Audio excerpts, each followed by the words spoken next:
All right, so the next reaction we're going to look at is hydrohalogenation of alkynes. And I like to compare everything in this chapter to what we previously learned. Not only is it good review, but a lot of it's closely related. So last chapter we said if we have an alkyne, we can add a halogen, something like bromine, to the more substituted side. What reagent do we need? Would it be Br2? Why HBr and not Br2? We only want one bromine, right? So in this case, HBr, we said, favors the Markovnikov addition of bromine to the more substituted side of an alkene. All right, so let's take a look at the hypothesis for alkynes.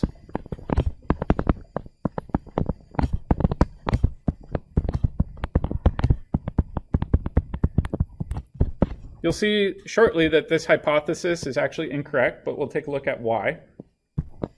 The hypothesis with alkynes was that a similar reaction happened, let me clean this up a little bit, that we saw with alkenes, where you could take one of these pi bonds, have it steal a proton, and then we would get the positive charge on the more substituted carbon, right? And then Br minus could attack theoretically back into that carbocation to give you the Markovnikov addition product, right? The problem that they found was that this carbocation is not observed experimentally.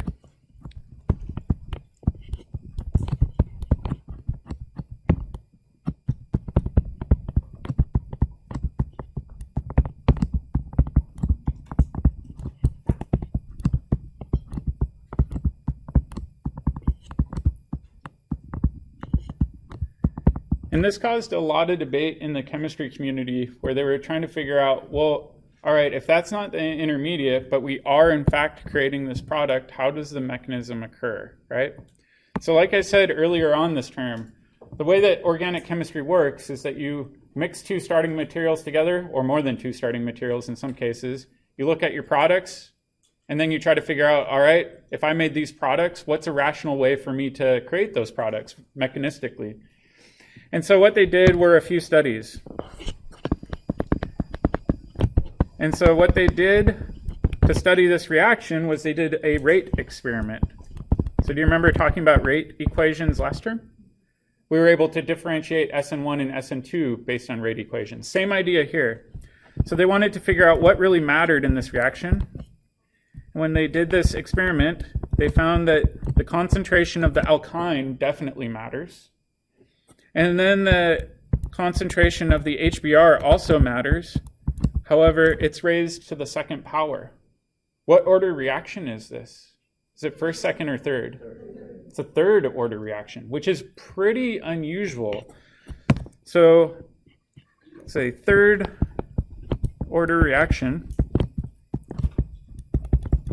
which we know is unusual. So let's propose a correct mechanism.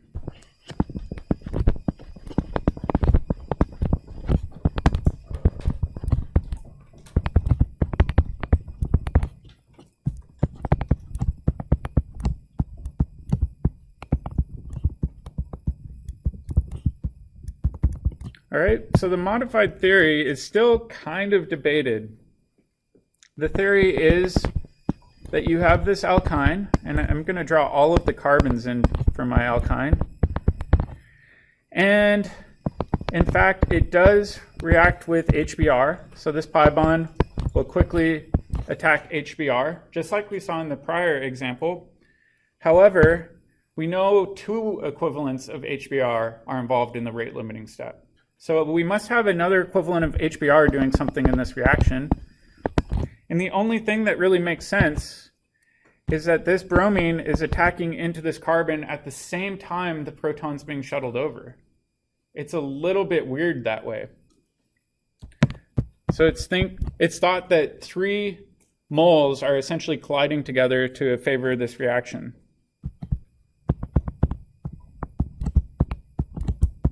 So the bromine's delivered underneath. You still end up with the double bond. you still have a hydrogen that's installed, and you get to your final product. So this is the best theory that we have available to explain the product for this reaction. Does that make sense? Yeah. Does the hydrogen leave that second bromine? Yeah, that's a good question. It's a little bit unclear what happens to this proton, right? However, theoretically, there could be another equivalent of your starting material. You don't need to copy this down. But perhaps another molecule could react underneath and steal this proton at the same time. That could be a plausible theory as well, right? So maybe it's a sequential cascading event through which protons are handed over and bromines immediately attack in all in one step. So that's kind of the way that chemistry works. Is it's frustrating. Sometimes things don't always have the clearest explanation, but it's the best theory we have that explains the rate equation that we know is experimentally observed. So that's where we're going to leave it for this one. All right. So let's take a look at this in a bit more detail.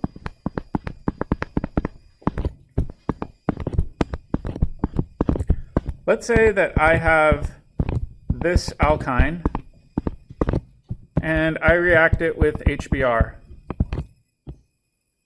What product will I get out? See if you can figure it out and put it on your notebook paper.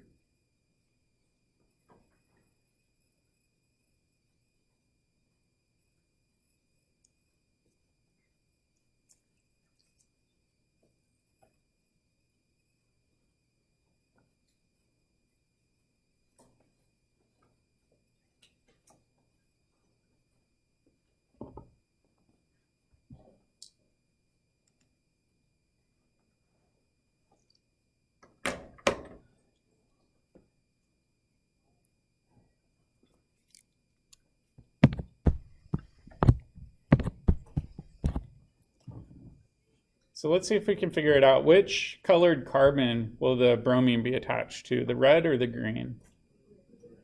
The red one? Okay, so let's go ahead and do that.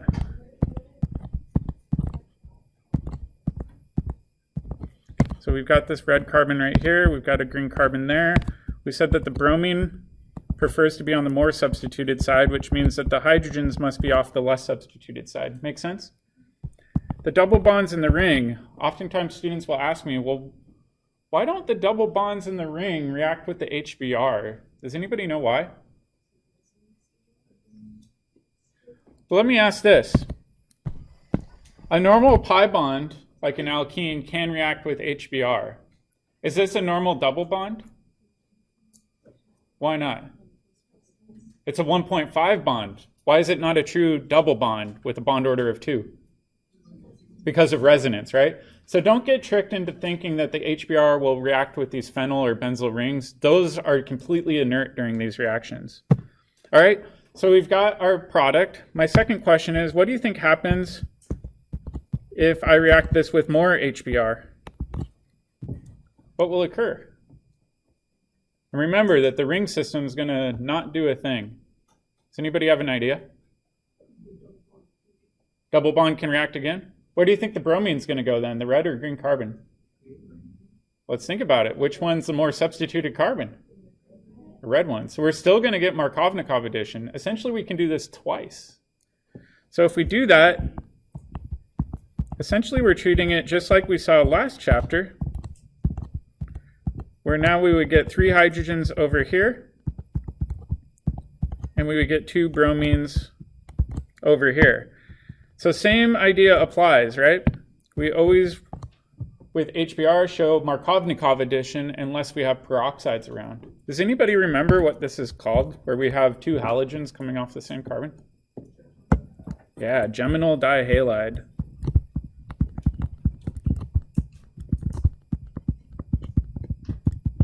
All right, my question for you is, how could we theoretically get back to our starting material? NaNH2? Do we need more than one equivalent of NaNH2? Yeah, we would need excess because we're going to do 2 sequential elimination reactions. So I'd say excess. Do we need water for this one? Yeah, in this case, we do need water because we've got a proton dangling off the end of our alkyne. So I'd say for step 2, we would need water. So if you did want to run around in circles for a while, you could do this over and over again to your heart's content. But it does show that we can go back to our starting material once we make these geminal dihalides. So it's a kind of unique reaction. All right. Let's take a look at anti-Markovnikov.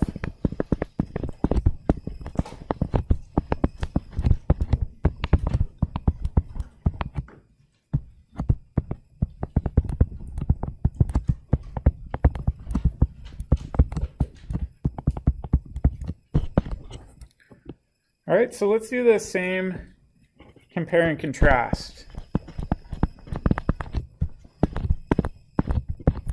With anti-Markovnikov hydrohalogenation for alkenes, we could get bromine to install on the less substituted carbon. What reagents do we need? HBr, definitely. And then we need that ROOR to favor the less substituted side. All right, let's take a look at alkynes. Good thing is with alkynes, we're not going to worry about the mechanism because it involves radical chemistry. But the same idea follows here. If we have peroxides, instead of adding to the more substituted side of the alkene where that red dot is, we're going to add to the less substituted side. So we're going to go from an alkyne to an alkene. But then our bromine is going to get installed off the less substituted side. All right, in this case, do you think this is the only product we're going to get out? What do you think the other product could be? Yeah, I heard somebody say cis. So we could get both of these products. How are they related to one another? Are they enantiomers? No, they're diastereomers. So we would end up with the mix of E and Z diastereomers.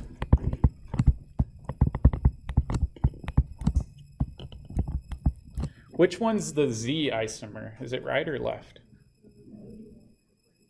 The right one. So this would be the Z isomer. This would be the E isomer. And we would get both of them from this reaction. So it is hard to predict which one you're going to get in which ratio. However, typically you just get a complex mixture. Yeah, that's a good question. Do we get racemic mixtures with diastereomers? No, only enantiomers. So enantiomers, when they're in equal ratios, are called racemic. With diastereomers, we don't use the term racemic. Yep. All right, what do you think happens if we have excess around?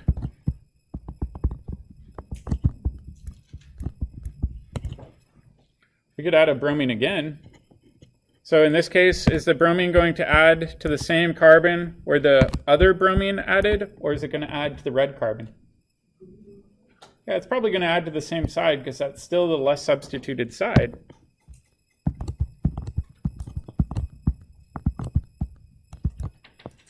So just like we saw before, we can end up with what's called a geminal dihalide. And then just like before, we can actually convert this straight back to our starting material using the same technique that we saw above, where we use NaNH2 in excess. And do we need water for this one? Let's think about it. Do we have a proton coming off the end of the alkyne? Yeah, we do. It's not showing here, but it's implied to be there, right? So even when we don't show the proton coming off the end of the alkyne, it's assumed to be there. So we would want to show water as our second step for this reaction. Does that make sense? I will say this isn't typically the most useful reaction. We saw that with making a vicinal dihalide in our pod, when you have them on opposite carbons, that's a lot more versatile because you can make an alkyne. That alkyne can go to an alkene, and then you can do all sorts of chemistry with it. So this isn't the most useful reaction, but it is one that's presented in our textbook. Does this make sense? All right. Let's jump to another one that we've seen in the previous chapter. acid catalyzed hydration of alkynes. So again, I like comparing these to the alkene chapter that we just covered.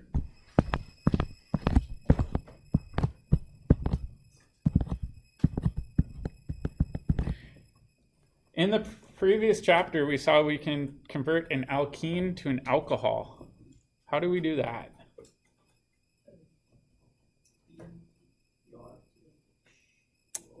So if we did Br2 and H2O, we get one bromine and one alcohol. In this case, we only want one alcohol, no bromine. I'll give you a hint. It's kind of in the name. It says acid catalyzed hydration. So we need acid as a catalyst. So I'll just write H plus catalytic. That's probably sulfuric acid or phosphoric acid, one of the common strong acids. And then hydration implies that we've got water around. So this, in fact, looks a lot like your quiz reaction that I was showing you. One thing you have to watch out for this is what? Rearrangements, like we saw in the quiz. Okay, but in this case, do we need to worry about rearrangements? Not really. There's no way to rearrange the carbocation into anything more stable. So this works really well for alkenes. Let's take a look at alkynes.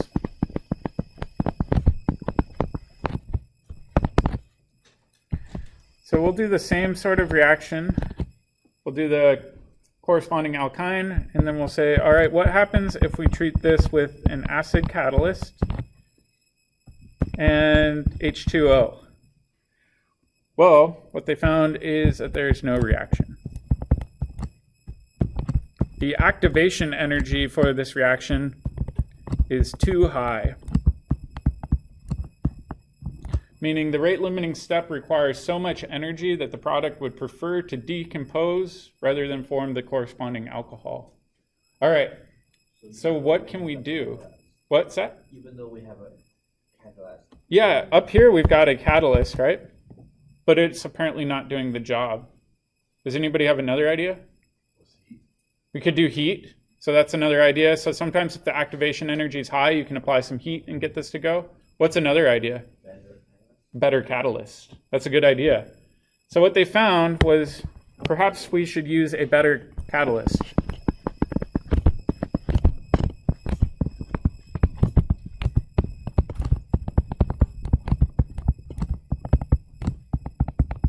So by using a better catalyst, they can go through a different reaction pathway, one that has a lower activation energy, and perhaps get this reaction to work. So let's take a look at what they did.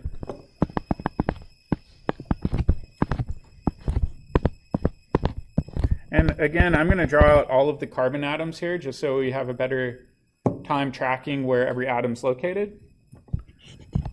And what they found was you still need acid, you still need water around, but the catalyst that they found that works well is a mercury 2 salt. Oftentimes in our Klein textbook, it's shown as HgSO4, but really the key thing that you need are these mercury 2+ cations. That's acting as the extra powerful catalyst in this case. The good thing is we don't need to know this mechanism. In fact, they don't even show it to you in the book. I have no idea how it works.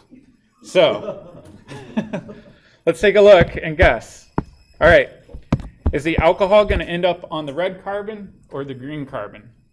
Red carbon. Red carbon. Okay, so let's go ahead and show what's going on here.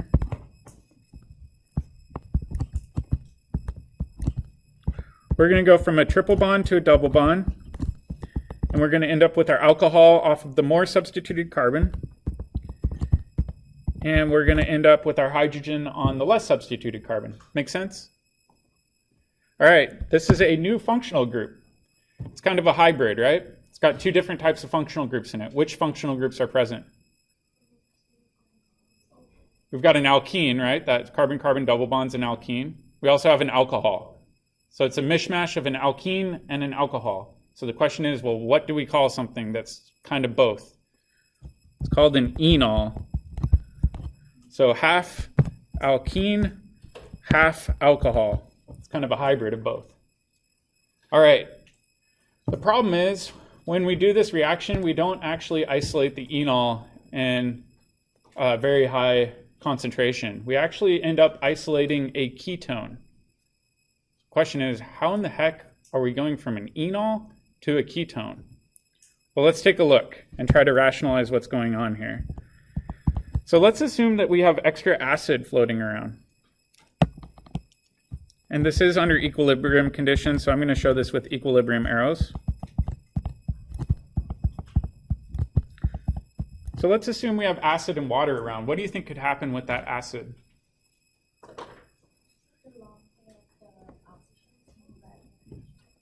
So I heard somebody say the lone pair on the oxygen could steal the proton. That could occur under equilibrium conditions. What else could occur?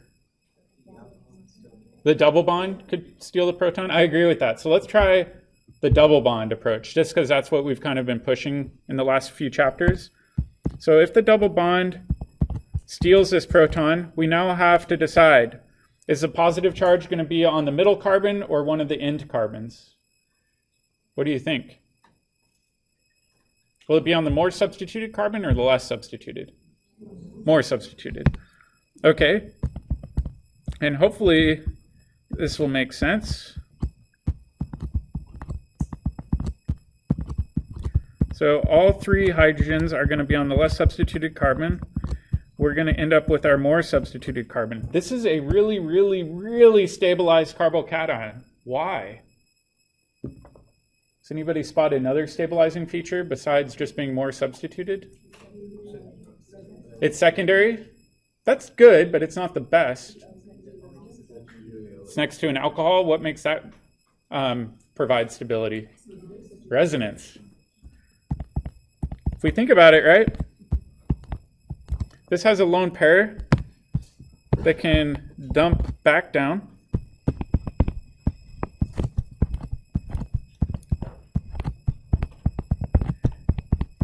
And thus share the positive charge with the oxygen.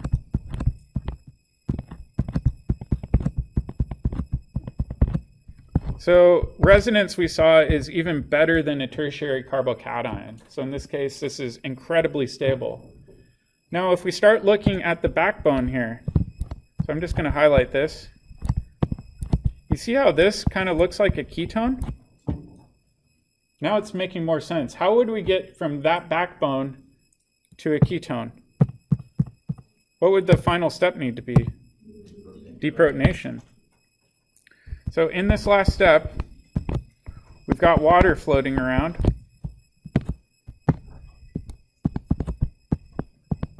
Water can deprotonate.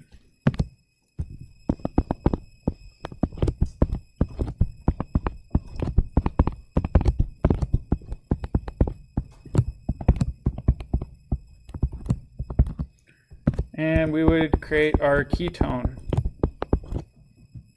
Oh, I hit my eye. That was silly. All right. Writing on the board is dangerous. The cool thing with this is the acid that we put in, we get back out. So the acid is catalytic, meaning we only need a little bit of acid and a little bit of water for this process to proceed. That's why it's in many ways unavoidable during this reaction. All right. Now the question is, for a lot of people, well, why did we deprotonate the way we did? Why didn't we do anything with this one? So for example, why didn't water add, you don't need to take notes on this part, but why didn't water attack there? Does anybody have a hypothesis as to why that doesn't happen? So maybe steric hindrance.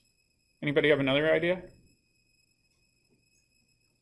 I'll give you a hint. Which is the major resonance contributor? Is the right one the major resonance contributor, or is the left one? Why is the left one the major contributor? Which one has full octets? Yeah, if we look at this one, this is the major contributor.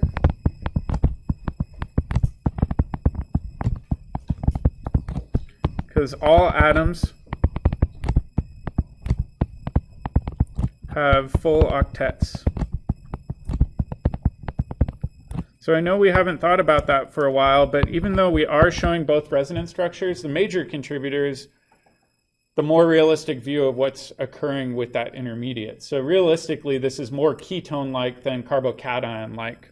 That's why that deprotonation event occurs and gives us the ketone product. All right, let's make some notes.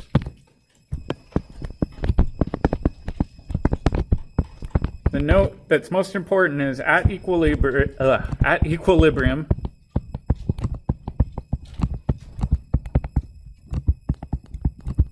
the ketone is almost always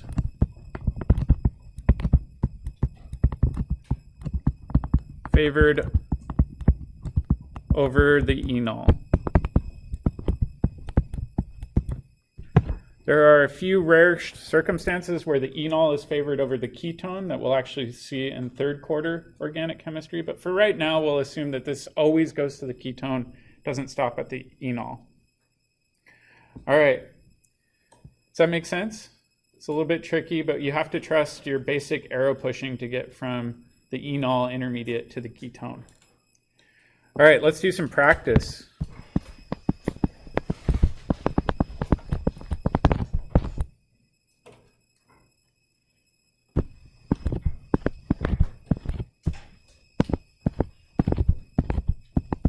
So let's say we have this alkyne.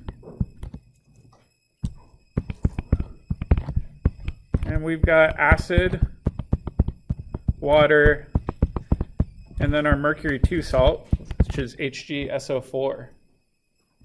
What product will we get out of this reaction?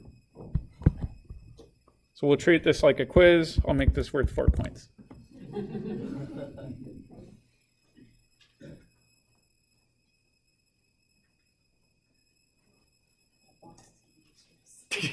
The box is stressing you out. Got PTSD from the first quiz. It's just the 4 in the bottom of the box.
For those of you that might be a little stuck, I'll get you started on the first step here.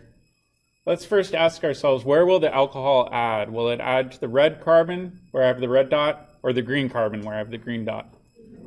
The red one. All right, so during this initial step, we're going to get a double bond. We're going to have an alcohol coming off of that more substituted carbon, like we said, and then over here, we're going to have our 2 hydrogens. What functional group was this called again? An enol. All right, and then we said during the next step, let me even do this with equilibrium arrows.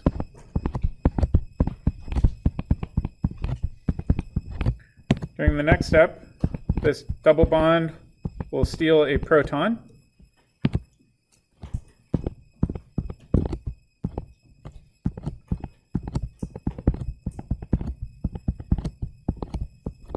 Which we said always favors the more substituted carbocation.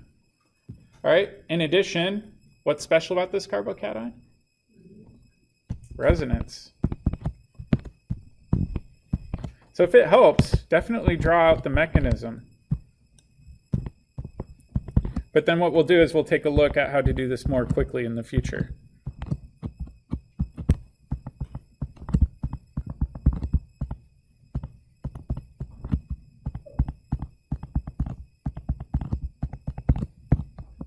What was the last step again? All right, so last step we said is deprotonation. So we grab this proton. And now we can go ahead and kind of take the zoom out picture and say, all right, in the final product, we must have those 3 methyl groups, must have a double bonded oxygen, and we must have a CH3 group over here. So I'll just assume that those hydrogens are coming off of that carbon. Does that make sense? All right, now the trick is, let's kind of zoom back in here. Over here, our red carbon always ends up with the CO double bond, right? So another way of doing this more quickly is look at the more substituted side of the alkyne, and say that's where the CO double bond is going to come off of in the end, right? The less substituted side is just going to remain kind of as a plain carbon right there. So that would be our CH3 group. So if that makes it faster to kind of work through these problems, you can. However, I find it really helpful to go through the mechanism whenever I'm stuck, because sometimes I just forget on the day of a quiz or exam, but I know how to do the mechanism by doing my basic arrow pushing. So feel free to do this in the margins or on scratch paper. All right, you ready for a challenge one?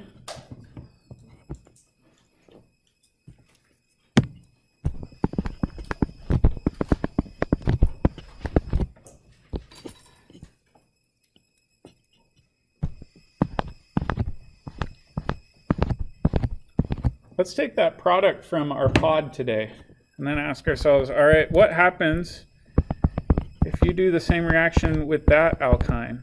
So we'll take acid and water and HgSO4, but let's try to do this without drawing the full mechanism. So we've got 2 different sides of this alkyne. We've got the red side and the green side, right?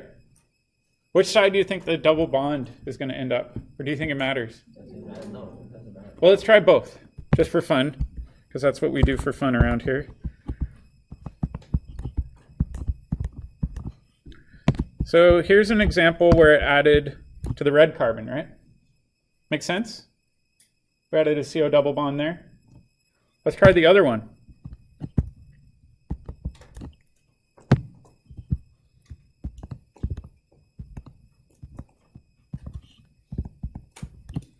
What if the double bond added to the green carbon and not the red carbon? What's the relationship between these products? Are they the same? Well, let's check, right? Over here, we'd say 1, 2, 3, 4, 5, 6. The CO double bond in that one's coming off of carbon 3, right? What about off the one to the right? Same idea, right? You could say, well, over here, depending on which way you number, it could also be coming off of carbon 3. So these are identical. So if you have a symmetric molecule like this one,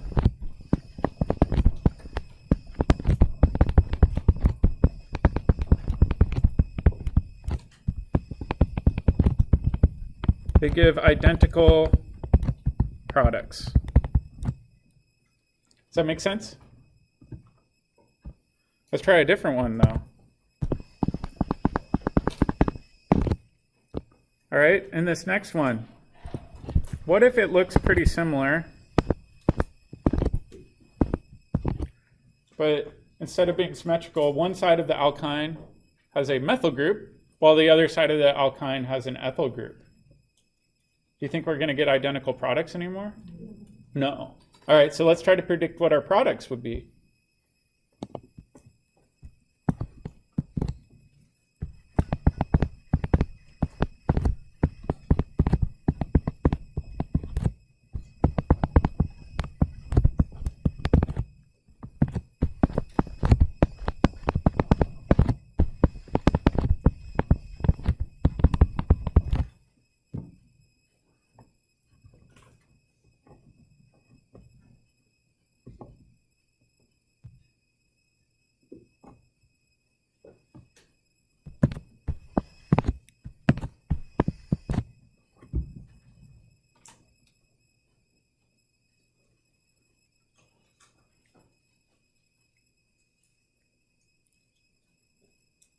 So let me ask a quick question while you're thinking about this. Which carbon's more substituted, the red carbon or the green carbon with the dots?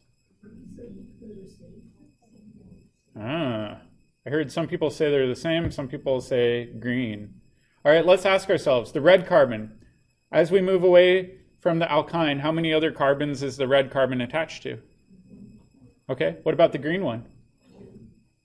They're both attached to the same number of carbons, right? So if we think about the red carbons, it's attached to the same number of carbons as the green carbons. So in this way, they're equally substituted. That's a big clue. So now if we think about this,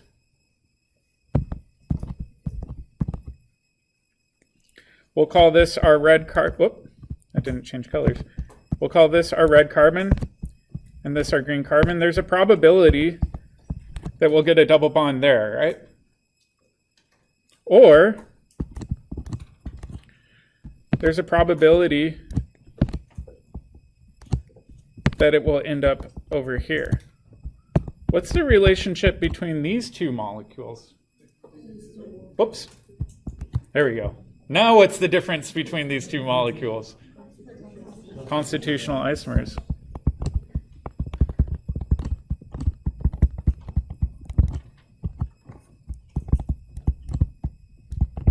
So non-symmetric alkynes that are internal, meaning you don't have a hydrogen coming off of either end,